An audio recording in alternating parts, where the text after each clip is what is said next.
네, 여러분 안녕하십니까? 주말은 잘 쉬셨습니까? 9월 21일 정규제 뉴스 시작합니다. 지난주에는 미국 금리가 전 세계적인 관심을 끌었습니다. 그런데 오늘은 한국 주가는 폭락해 버렸습니다. 중국 주가는 그럭저럭 버텨냈습니다만 아마도 글쎄요. 이게 금리라는 것이 올라도 걱정 내려도 걱정입니다. 그래서 이제 미묘하고 복잡한 것인데 어떻든 금리를 동결해 주었는데 그렇게 금리를 동결하라는 요구가 빗발쳤죠. 그런데 금리를 동결해 주고 난 다음에 후폭풍도 만만치 않은 그런 상황입니다. 오늘도 월스트리트 저널이나 파이낸셜 타임즈 같은 데는 논조가 아주 엇갈렸습니다. 지금 국내 뉴스 중에 정치 뉴스로는 새정치연합 얘기보다는 오히려 박원순 서울시장의 아들 병력 비리가 있느냐 없느냐 무슨 말하자면 엑스레이 사진이 진품이냐 아니면 누군가의 엑스레이와 슬쩍 바꿔치기 되었는가 하는 이제 그런 논란들이 지난번에 정규제 TV에서도 한번 했습니다만은 강용석 변호사가 또 변호인으로 갑자기 또 등장해서 아주 화제거리가 되어 있습니다. 근데 저는 화제는 화제이고 또 사실은 사실이고 또 정치는 정치다 하는 그런 생각을 해봅니다. 그 조갑제 닷컴에서는 좀 조심스럽고 유보적인 태도를 보여서 오히려 주목받고 있고요. 저도 기본적으로는 그런 입장에 동의하지만 그러나 또 사실은 사실로서 밝혀져야 한다는 또 현장의 운동가 또 노력해주는 분들에 대해서는 전폭적인 또 지지를 보내드립니다. 광고 드릴 게 하나 있습니다.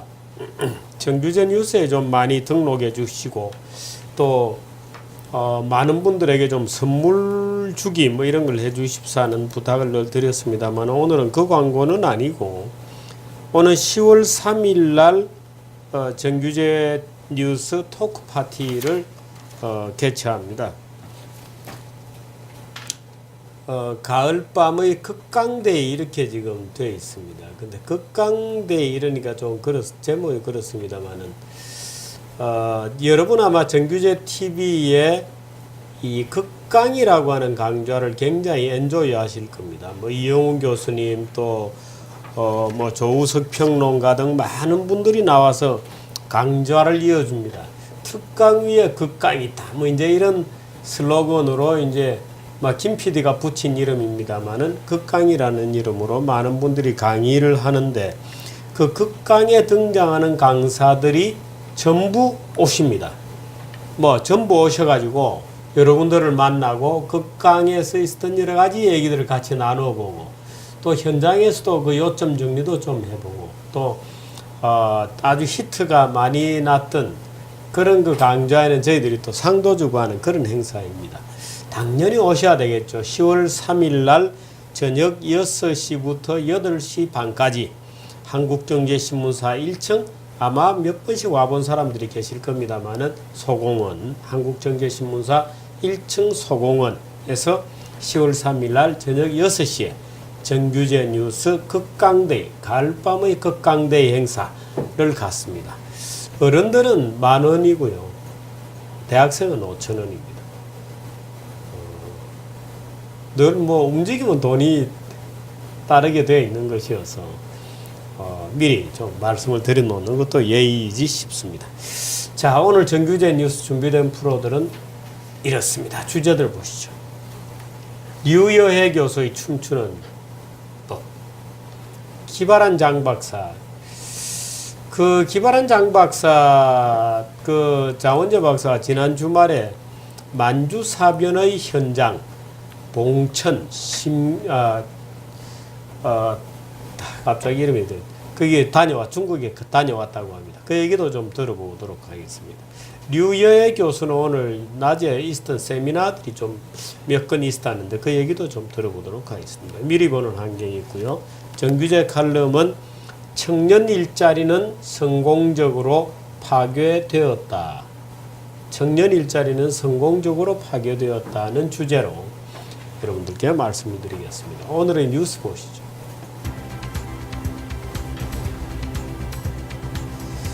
김무성 대표까지 무역이익 공유제를 수용하겠다 뭐 이런 얘기를 하는 것 같고, 요즘은 좌파 청년단체뿐만 아니라 우파 청년단체들도 활기를 띠고 있다는 뉴스도 있습니다.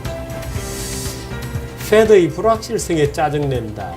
올리면 올리는 대로 짜증을 내겠죠.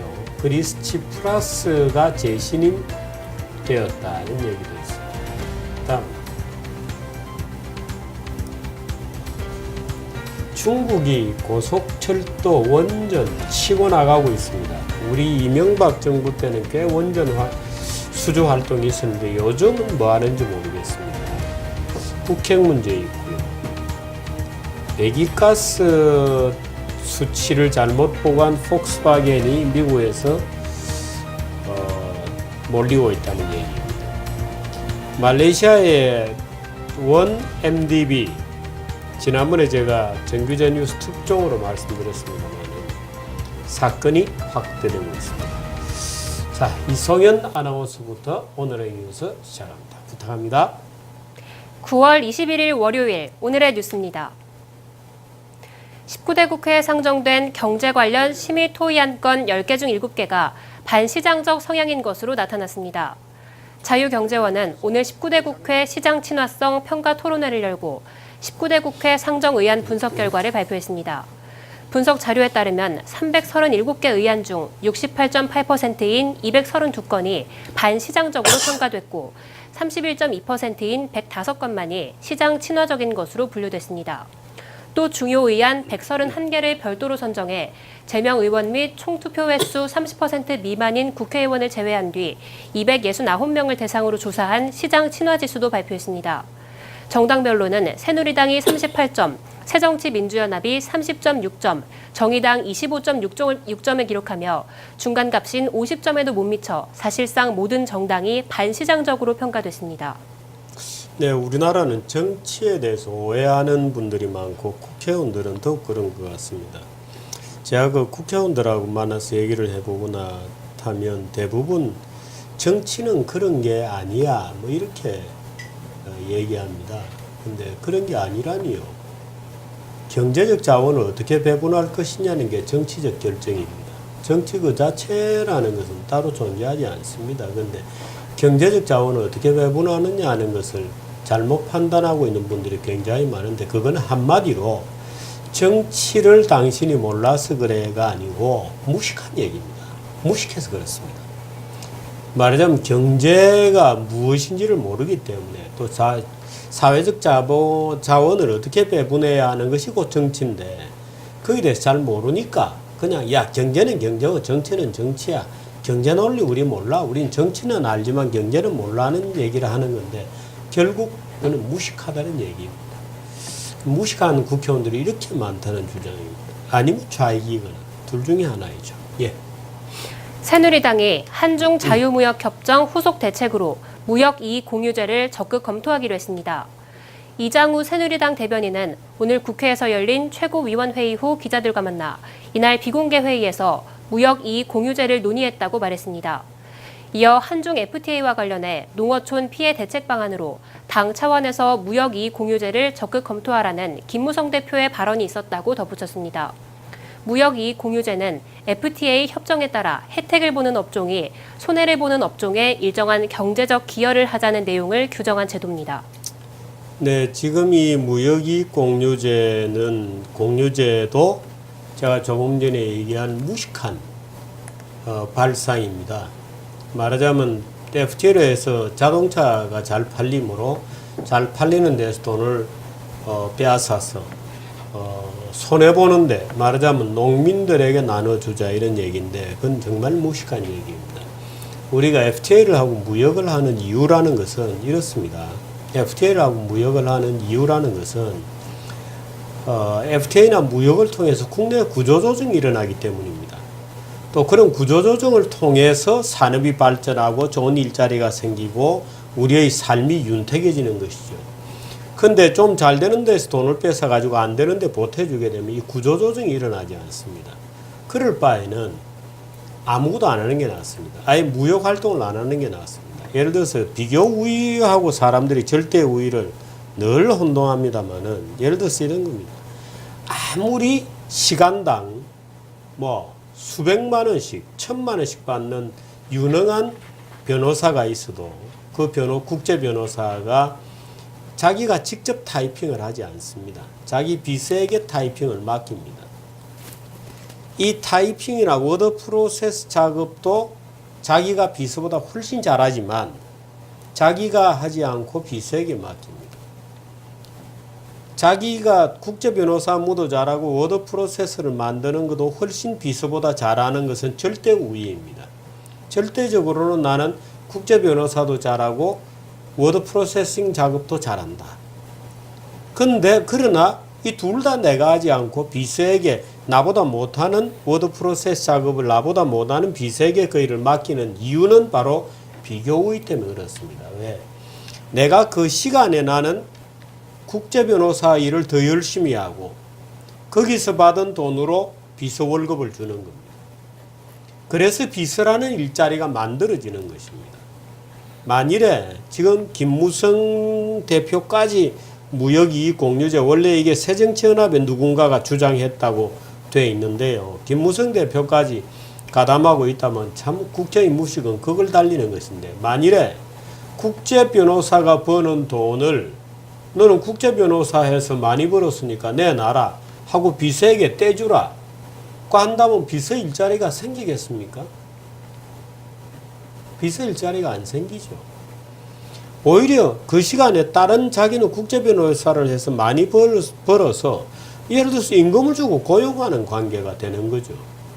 그렇게 해서 국내에도 변화들이 일어나게 되고 국내에도 그런 자원의 배분들이 쭉 말하자면 시장의 규칙에 따라 바뀌어 나가고 그게 산업의 고도화가 되는 겁니다. 그런데 그런 산업의 고도화를 막고 낙후된 부분에도 돈을 이전시켜서 온전시켜라 이렇게 되면 그건 무역을 하나만한 효과죠. 그래서 국내에서 명암이 생기는 것, 그게 무역의 효과입니다. 오히려 명암이 생겨서는 안 되는 게 아니고 명암이 생기는 것, 어두운 부분과 밝은 부분이 생기고 그 어두운 부분에서 빨리 혁신이 일어나도록 해주는 것, 그것이 오히려 무역의 진정한 효과가 되는 겁니다. 근데 그거를 막아버리자 그러면 말이 안 되는 얘기죠.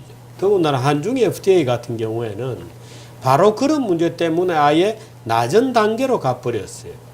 그럼 산업 사이드, 제조업 사이드에서는 낮은 단계로 갔기 때문에 원래 얻어야 할 이익을 못 얻었죠. 지금 원래 얻어야 할 이익의 기회 손실을 보고 있는 것은 오히려 제조업입니다. 그럼 농민들이 돈 모아서 제조업 보태주나요? 말도 안 되는 얘기죠. 그건 말이 안 되는 얘기예요. 무역이익 공유제라는 것 자체도 말이 안 되는 얘기입니다. 이 지극히 사회주의적 발상이고 어떤 사회주의냐? 국가사회주의적 발상입니다.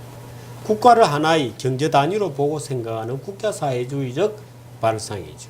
김무성 대표까지 자꾸 이렇게 헛발질을 하는 이런 참 무지한 상황이 우리 정치판에서 끊임없이 되풀이되고 있습니다. 당연히 이것도 반시장적 법안에 속하는 그런 것들. 네, 다음 뉴스. 우파 청년단체가 본격적으로 등장하고 있습니다. 광우병 시위, 천안함 폭침 등과 관련해 좌파 진영의 선동에 거부감을 느낀 것이 계기가 됐습니다. 이들 단체는 연금개혁과 노동개혁 문제 등 기존 시민사회단체가 목소리를 제대로 내지 못하는 분야에서 적극적인 의견을 피력하고 있습니다. 광우병 선동에 대한 반발로 조직된 한국대학생포럼은 각 대학의 조직을 확대하고 있고 청년이 여는 미래는 DMZ 자전거 투어 등 천여 명이 참여하는 활동을 1년에 대여섯 번 정도 개최할 정도로 활발하게 활동하고 있습니다.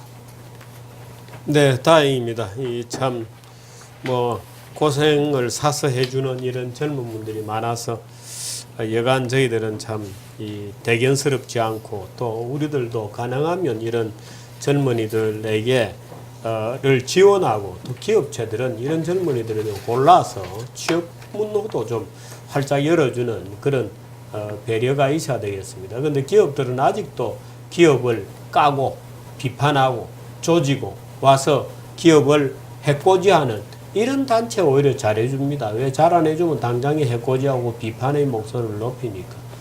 그래서 결과적으로 보면 우군들을 멀리하고 우군들은 말하자면 참 이런 표현이 죄송스러운 표현입니다만 우군은 쫄쫄 굶고 있고 적군은 배불리 먹고 있고 이런 상황이 계속되고 있는 게 아직도 우리 현실입니다. 그래서 제가 특별히 오늘 이 기사를 여러분들께 말씀드리는 이유는 가능하면 이런 열심히 자기 책임의 사회를 만들겠다고 열심히 주장하는 학생들도 많이 도와주고 취직도 좀 일자리도 많이 알아주고 그렇게 노력을 하고 지원을 해 가십시다.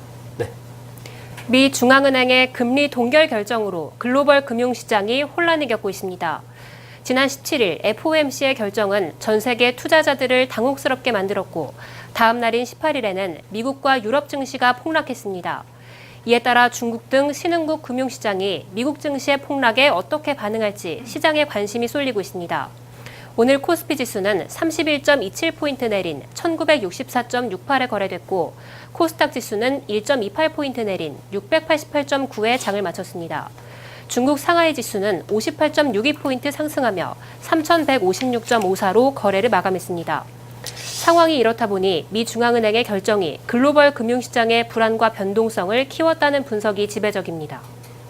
네, 금리를 동결하기 전에는 금리를 동결해라고 막 그렇게 난리를 쳐대더니 또 동결하고 나니까 불확실성이 연장되었다 이런 또 반응을 보면서 금융시장은 약간은 당혹해하는 그런 모습을 보이고 있습니다. 금융시장, 국제금융시장에 뭐 말하자면 일종의 미신이 만연해 있는 그런 상황입니다. 경제를 살리는 것은 결국 실물 경제 부분에서의 혁신인데 돈 풀어가지고 오늘 그 월가에 월지에 굉장히 재밌는 그 사설도 나고 칼럼도 나왔습니다. 제가 잠깐 이건 좀 읽어 드리도록 하겠습니다. 굉장히 재밌는 칼럼이고 그렇습니다. 어떤 내용이냐면 우선 사설을 읽어 드리겠습니다. 사설은 제목이 Stuck on Zero 이렇게 되어 있습니다. 제로에 갇혔다. 스타크인 제로에 뭐 붙들려 매였다 뭐 이런 뜻이 되겠습니다만은 어쨌든 제로 인터레스트 레이트 폴리시 JRRP 이렇게 줄여서 요즘 외국에서는 이렇게 제로 금리 정책을 ZIRP 이렇게 많이 부릅니다. 그 하면서 이제 쭉 설명을 하고 결국에는 이런 그 JIRP가 일종의 모순에 양쪽 다 어느 쪽도 취할 수 없는 모순에 봉착했다 이렇게 비난을 하면서 페드와 선진국 중앙은행들이 환율 정책은 0%대로 고정되어 버렸다 이렇게 비난을 합니다. 그런데 이 사설에서 그 인용하고 있는 데이비드 멜패스라고 하는 분이 오늘 월스트리트저널에 기고한 글이 있습니다. 이것도 특히나 재미있어서 소개를 해드리겠습니다. 기업들은 금리 인상 시 어떠한 일이 벌어질지 몰라 투자하기를 꺼리고 있다. 이러한 투자 기피 현상은 기업들이 많은 현금을 손에 쥐고 있다는 것을 뜻한다. 자산의 유동성 문제가 생겼고 생산성이 높아지지 않고 있다는 뜻이다. 금리를 인위적으로 0%로 맞춘 것은 미 중앙은행이 신용대출 시장에서 승자와 패자를 고르고 있다는 의미다. 선택한다는 뜻입니다. 낮은 금리는 소액 차용자와 대출기관에는 불리하다. 혁신과 경제성장의 상징인 스타트업의 일자리 창출은 최근 들어서 제일 낮다. 현재 대출시장은 0% 하에서의 대출시장은 상위 1%에게 유리하다. 하지만 시장에는 돈을 쓰는 사람보다 대출해주는 사람이 많다.